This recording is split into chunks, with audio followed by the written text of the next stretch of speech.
So with all that, let's go ahead and we'll kind of get into today, which is really trying to make the most out of your session. So I first want to talk about kind of the science behind what is it that we're really doing here.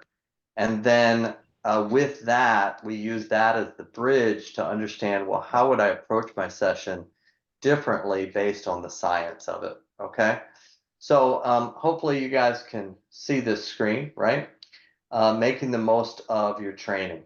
So you have this opportunity that really nobody before you, up till maybe a decade ago, ever could access this kind of technology to work on their brain, their body, their vision, the biofeedback mechanisms, their heart, that would be right at your fingertips. And even up to a year ago, most of this stuff had a lot of big wires, big PCs. The fact that you're doing something on your phone or an iPad and Bluetooth, it may seem very basic to you, very, simple to you, but that's all very new technology, which is cool. So you have this at your fingertips, and how do we go ahead and leverage it? First of all, just to provide some clarification, there's three primary things that we're providing. You have the Inner's Armor Resilience, which is the biofeedback stuff, which is primarily precision, power, and focus. That's biofeedback and vision therapy, and that's all wrapped into one package through the Inner Armor app. And then Inner Armor Neuro currently, that's the neurofeedback, and that goes through the Dive app. Very soon, those two will be merged together in a new Inner Armor app, but that's neurofeedback. So neurofeedback's about as high as you're going to get. It's scanning the brain, it's interfacing with the brain, it's changing the brain at the neuron activity in the brain. So the beauty of that is there's no delay. So let's take an example, like I'm a teacher and somebody's not paying attention. And so I come up and I tap them on the shoulder, pay attention. Well, that was a behavioral response, but that happened as a result of something occurring in the brain 10 seconds earlier that resulted in a behavior downstream. The reason that tap on the shoulder isn't going to correct the attention problem is of something called latency, or the delay between the event in the brain and the actual behavior. The beauty of neurofeedback is it's actually going to the interaction of the neuron when it's firing to change that, to ultimately change behaviors, emotions, thought patterns, ultimately. Things that we do to change those things, like therapy and medicine, those kind of things can be helpful, but they actually don't make the ultimate learning process occur that happens with neurofeedback. And then also many of you engage in one of two types of coaching, which is a monthly coaching or the availability of a weekly coaching. Use the, if you want to access the coaching and you have the weekly coaching, that is done through our coaching link, the coaching calendar link. If you don't have that and you need that, please let us know. But we love interacting. We have 10 different staff that are part of this coaching calendar, and they all come from different walks of life and each have great things that they can bring to the table for coaching. So we really, really like that. Well, let's talk about how to make the most of it. And so in order to do that, we need to understand how we go about changing the brain. Okay. So there's two ways, two main ways to change the brain. And one is we can mask different things through chemicals. Okay. So if the brain isn't firing enough to pay attention, I can induce a chemical that makes it pay attention. The problem is if that chemical wears off, which it will, it's not long term, it's just a short term fix, then you're back to where you started. The firing that caused the attention hasn't been changed, it's just been masked with a stimulant. If the brain's too anxious and I put Xanax on it, it will stop being anxious. But once that wears off, what will happen? The anxiety is still underneath the brain. Okay. So in this current day and age, we're really good at chemical changes.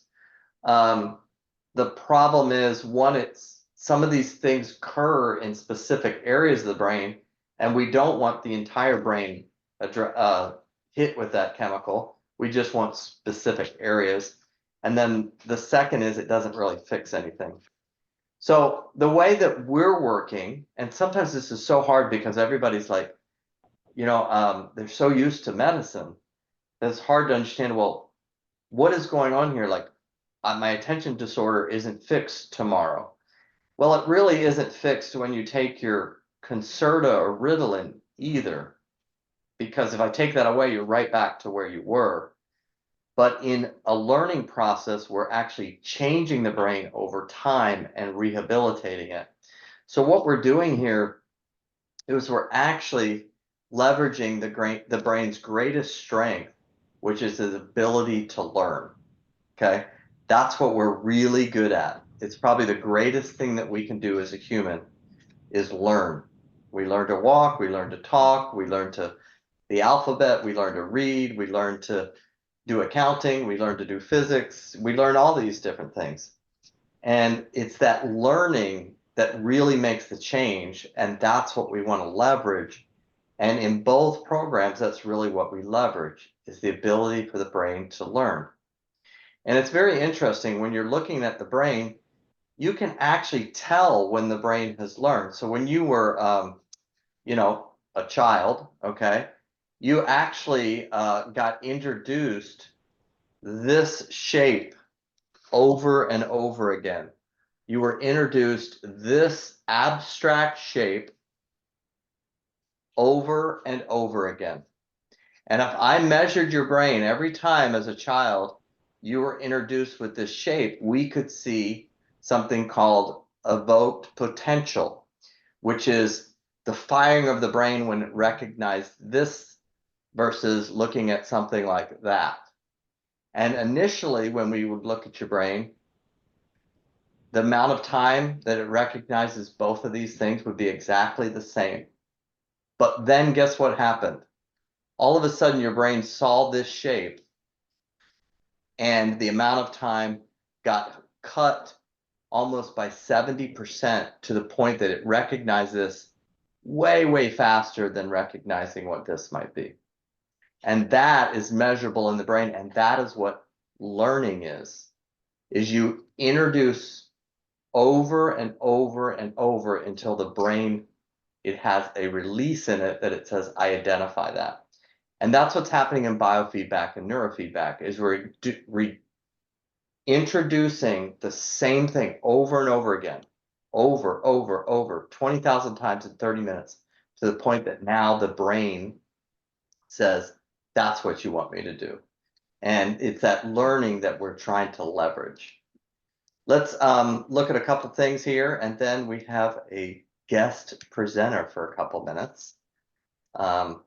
So giving examples of the differences between the chemical alteration versus the learning. So in attention, we kind of mentioned that earlier, is I can take a medicine but take it away and all of a sudden I still have the same attention problem, or I can teach the brain to pay attention. So we've done this for a very long time. 82% of the people that come to us with an attention disorder, we're able to cut their medicines in half, and in many cases not have any medicine at all, and their attention is much stronger than when they started. Those are two different ways. One is changing the brain and teaching it, and one is just altering mood. Different emotional things we can take, like Xanax to decrease anxiety. We can take different things for our mood, right? But ultimately, we want to shore the brain up so that it's firing correctly, not just chemically altering. Another great example is sleep. I can take enough Ambien to sleep, but if I don't really fix the sleep problem, I'll eventually have some type of memory disorder when I'm older because I didn't actually fix the sleep. And that's where when we're doing neurofeedback or biofeedback, we're training the brain to do it correctly. So let's talk about what actually can make things better for me when I'm training.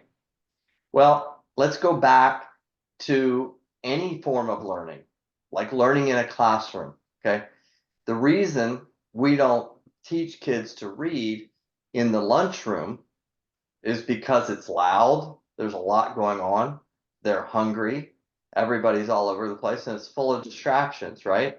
So I wouldn't teach somebody to do that in the lunchroom or at recess. I'd want a quiet room where people are not talking and they're trying to learn while the teacher instructs. So that's basic aspects of learning. But even myself, I notice like when I read, like I'm not going to go up to the kitchen where everybody's kind of hanging out and talking.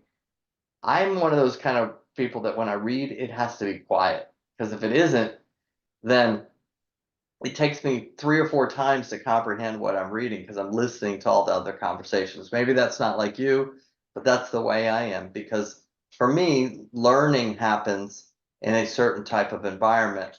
And all we're doing in neurofeedback and biofeedback is teaching and leveraging the brain's learning capacity. So we want to create a very good environment for learning. And what are a few things that we want to pay attention to?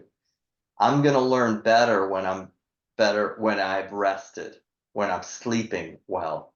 Okay. Now that may be your whole reason that you're in training. So then we want to first address some of the sleep hygiene things, but then also address the anxiety related to sleep. But sleep is really important, and you may not put out good numbers in training when you haven't been sleeping well for a few days, but think about how well you're sleeping. Nutrition, super important, especially anything having to do with inflammation. Omega-3 index, so how many omega-3s to 6s are in your diet. Other inflammatory things can affect nutrition. A combination of your carbohydrates, fats, proteins, super important. But my nutrition, am I hungry before I go into the session? Super important. Decrease distractions. I talked about that earlier. Put yourself in a place where there's just, if I was going to learn something very complicated, like physics, right? Like what kind of environment would I put myself in to decrease the distractions? We're going to mirror back to the brain itself and teach it. So we don't want to get these distractions in the way. We want to be in a very comfortable, distraction-free environment. So comfortable. Am I sitting comfortably?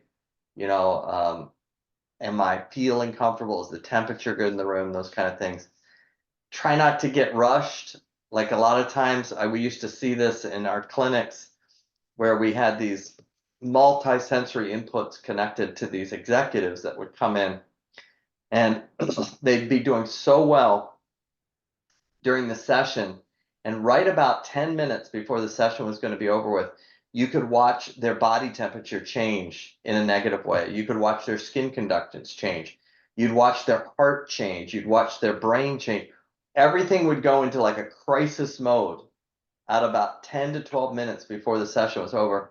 And I would start to ask them, what are you doing? And they're like, I'm thinking about my next appointment. And they're already gone before the session's even over, right? You guys maybe have experienced that, right? And you have to make this time devoted to the brain. Your brain and body is doing so much for you every minute of the day. And this is the time to give back. And if you're getting rushed or you're letting your mind wander, you're not making the most of it. Get in a routine as much as you can. And always, always work on your breathing. 90% of your brain's energy comes from oxygen. So whether you're doing neurofeedback, HRV, skin temperature, skin conductance, vision, whatever you're doing, that base of breathing needs to be taking place. So I'm going to go ahead and bring in our guest speaker. And let's see if she's available for us. Here she is. Okay. So this is Amy Royer, my wife. And she is my business partner with Royer Neuroscience. And we've been working on this for a very long time. Amy is an RN and also has some specialization in nutrition.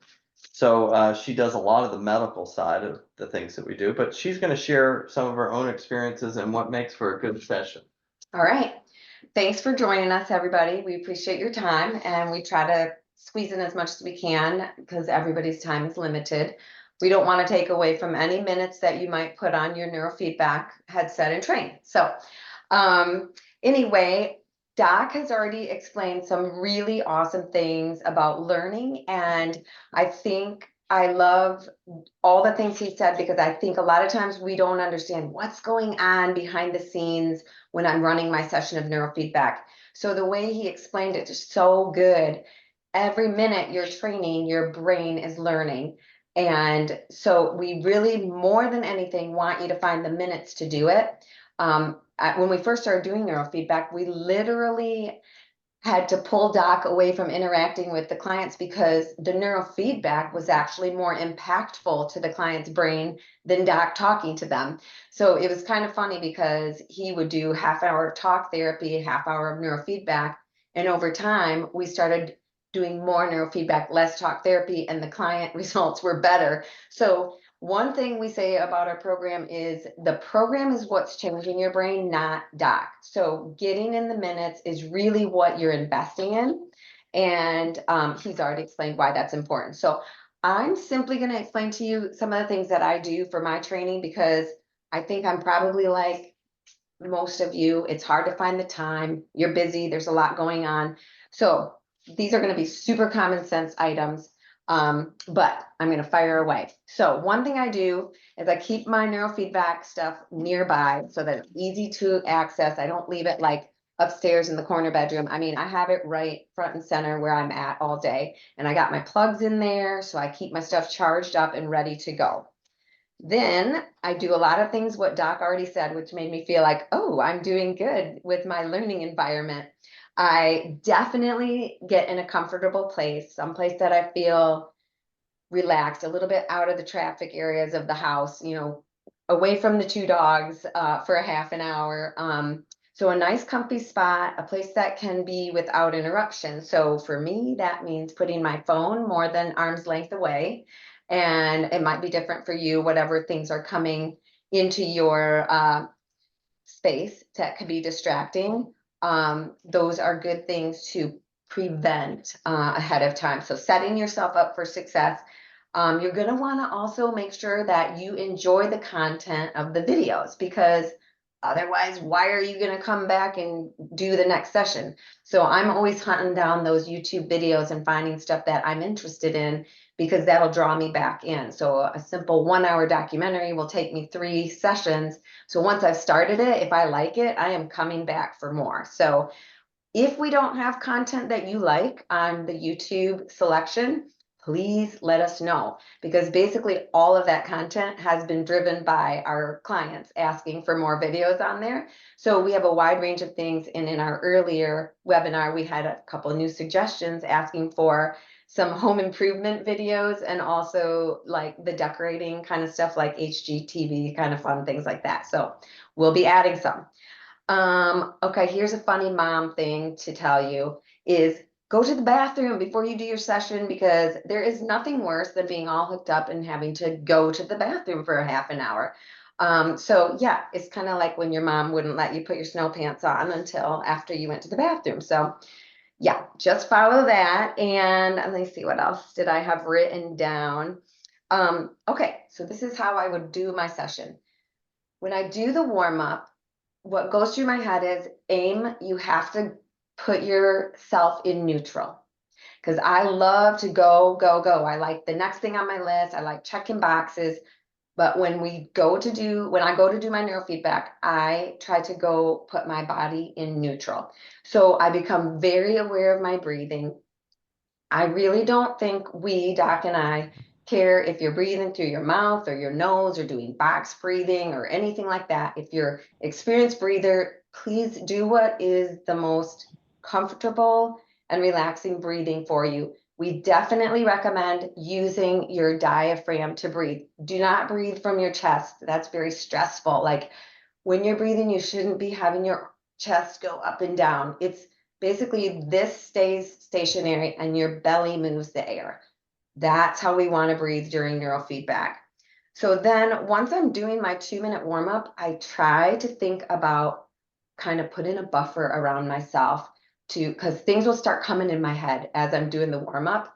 And I will be like, not now, later, not now, later. So I just try to kind of be aware of those things coming in and be aware of kind of shutting those down for the moment. Then when I go into the training, this is the picture I get in my head. I get the picture that I have taken my brain to the gym and I'm about to put this brain on a treadmill or an elliptical or something like that. And pretty much my job is to oxygenate my brain so that it can train the best it possibly can while I'm at the gym. So I don't want to get in the way of my body benefiting from this training effort that I'm doing. So the best thing I can do is oxygenate and then just let the program run on your brain. You don't need to try to be doing anything. We have always have clients requesting like, should I be doing this during the session? And should I be doing that? And really, it's so far beyond what you're thinking. The brain is receiving so much information during those 20 minutes that you don't want to be in the way. I mean, what did you say? How many? 20,000. 20,000 feedbacks in 30 minutes. Golly, that's a lot of work. So I want to just let my brain be aware of the sound and the dimming of that screen so that my brain can respond the best possible. So after the 20 minutes are done and we go to the cool down, again, I try to stay in neutral because now what's happening is my brain is thinking about what's next. When am I going? What am I going to do? I got to follow up on these things I've been thinking about. No, I'm trying to stay in the zone. So we've done 20 minutes of training, kind of honing the brain with the high beta and the theta. Now I want to get a 2-minute picture of where I have moved into, like from the beginning to the end. So I'm trying to stay calm and I want to be really aware of my breathing during that final session. A lot of times I'll actually stop looking at the screen and I will just look out my window and I don't close my eyes, but I just do some slow blinking and I definitely try to keep my facial muscles really relaxed. Because for me, if I don't think through those things, I will have a little tension in my jaw. That's just kind of a natural thing. So I just try to remain really calm, do the deep breathing, and relax my facial muscles. So that's kind of how I run through a session. We haven't heard a lot of people complaining lately about getting a good connection, but if I ever do have trouble with my connection, typically for me, I need to part my hair. And the second thing is sometimes I'll put a little water on that spot, and that will usually, the water will usually just knock that right up to 100. Sometimes I train on the side of my head and I'll actually like use a clip to hold my hair apart from the spot where I'm putting the lead. But when we work with people moving leads, we'll let you know what to do with that.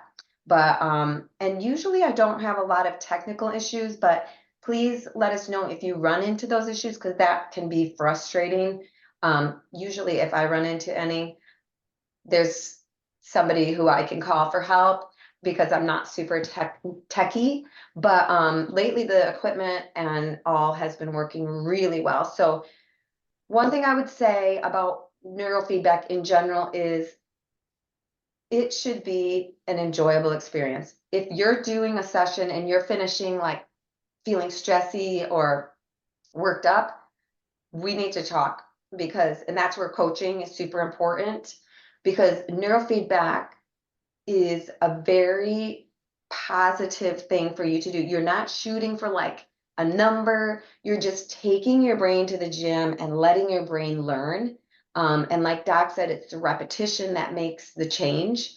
And so you're just allowing your brain to be optimized by doing this learning. So I think sometimes I have to tell myself, aim, you're worth it. Like, this is the best thing you could do with the next 25 minutes, and you're worth it. And it's okay if I didn't get this done or that done today. If I got that neurofeedback session in, I feel like I did something good for myself going forward. And so that's kind of how I view it. Another thing that I do because we get to be involved with so many people doing neurofeedback is I used to do neurofeedback being motivated by like a certain number that I'm shooting for or a certain number of sessions I'm shooting for. And I think that was all really good. But I recently heard somebody talking about when you're trying to make long-term change and you're really trying to, I don't know, more than just check the boxes. A different word that he said was inspiration. And I really grabbed onto this concept because I'm pretty motivated to do the neurofeedback, but when we're working with so many people, I get really inspired by people's stories. And that to me is a bigger push for me to do the training is hearing the stories and knowing the changes that are happening and knowing that this is something that I can do for myself and then how that benefits the people around me. So sometimes I will hear someone's story and like I can hardly wait to do my next session because I'm doing it out of inspiration and out of the idea it's not just about me, it's actually about how this impacts the community around me. And so that's just a little extra thing you could think about maybe when you're doing your cool down is what's my motivation, which is my what am I shooting for? And what's my inspiration, which is like a little deeper, like my why, like what's my belief behind why I'm investing in this.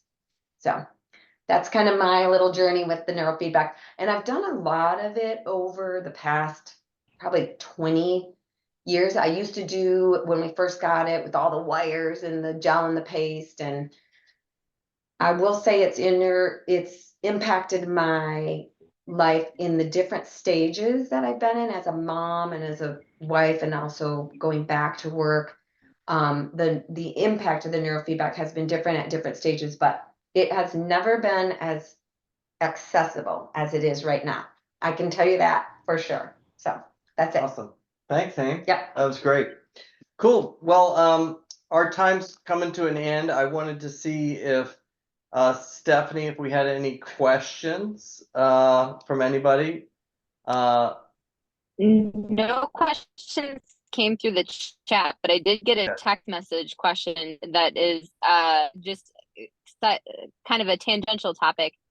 Somebody is interested in just understanding a little bit more about the benefits of the melatonin, specifically the sleep 3 that you recommended, kind of how that works to help out the sleep and how each stage of the medicine or supplement does something. So if you go into that real quick. Sure. So we're open to all kinds of questions, even though we're not talking about melatonin in this discussion. We'll go ahead. That's what we're here for is Q&A, and I'm not always expecting that the questions will totally line up with what we're talking about. And so somebody's asking about melatonin. And so in order to understand melatonin, I want to give you just a quick overview of how our body works and the different chemicals that work through our body. So if we look over the time span from like 6 a.m. to noon to 6 p.m. to, let's say, midnight, okay? So 12 a.m. So the first thing that you need to understand about melatonin is one is that our body makes it, and it's a very important chemical or hormone within our body, but it works with other factors in our body to help us to sleep because we have what's called a circadian rhythm. We are individuals that sleep at night, okay? And unlike other creatures, we will sometimes override that. Every other creature on the planet will sleep when it's supposed to, but humans will override that for other reasons. But if we look at the underlying mechanisms, when we wake up in the morning, why do we wake up? Like, why do I even get up? And that's because my adrenal glands release something called cortisol, okay? And cortisol is a form of adrenaline that gets released about 7 units in the morning. And then by bedtime, by noon, so within just a few hours, it goes down to 3 units. And then by the time the sun sets in the winter, in Michigan, it doesn't set till, 10 o'clock at night, but in around 6, 7 o'clock, you're down to almost 1 unit of cortisol or adrenaline. And then by bedtime, you should be less than 1 unit, okay? So that creates this kind of curve, which if you look at it over a 24-hour cycle, it'll look like this, and that's adrenaline. Well, why am I talking about adrenaline when we're talking about melatonin? Because the inverse of adrenaline is melatonin. So in the morning when I release adrenaline, my melatonin stays very low and it reacts to the sunlight too, okay? Then as the cortisol starts to come down, the melatonin starts to rise. My body's making this, okay? and it starts to rise. And then when the stress hormone is gone, melatonin gets really high. And then by midnight, it's at its peak where melatonin gets really high. So if you can imagine, these two things are doing a dance all the time. Okay. So you guys are smart. What would happen if all of a sudden I got a big stressor at 9 p.m.? What do you think would happen to my melatonin? It would drop. Okay. And melatonin is what keeps me asleep at night. If you go back and listen to some of the sleep lectures on the podcast, it talks about this in detail. But when that happens, melatonin comes off the picture because of the stressor, and I can't make enough to make me sleep at night. So we need high volumes of melatonin to get us through the different stages of sleep. But stress, adrenaline, if induced by something externally or inflammation internally, can keep my melatonin down. So the sleep 3, which we usually is a starting point for us, sleep 3, is a type of melatonin that first helps you initiate sleep. So it gives you a little bit of melatonin right here, just in case you're one of those people that have brought in a little bit of too much stress into your normal rhythm. And we need some way to counteract some of that. And so the melatonin, which is a natural substance, pushes against that to go to sleep. But then there's a second component to the sleep 3, which is a long-acting melatonin. So later in the cycle, not just enough to get you to sleep, but later around 2 a.m., which many people wake up about that time if they're restless, that long-term or time release kicks in to help out with that. And then there's another component that helps with some natural calming. That's why it's called the sleep 3. But we think melatonin's a great thing to use. You'll always see stuff that comes up periodically saying one thing or another, but historically and the way the body naturally works, it's a very good place to start. If you haven't responded well to melatonin, there's other things that we recommend, like the Power to Sleep is good. Okay. Let's see.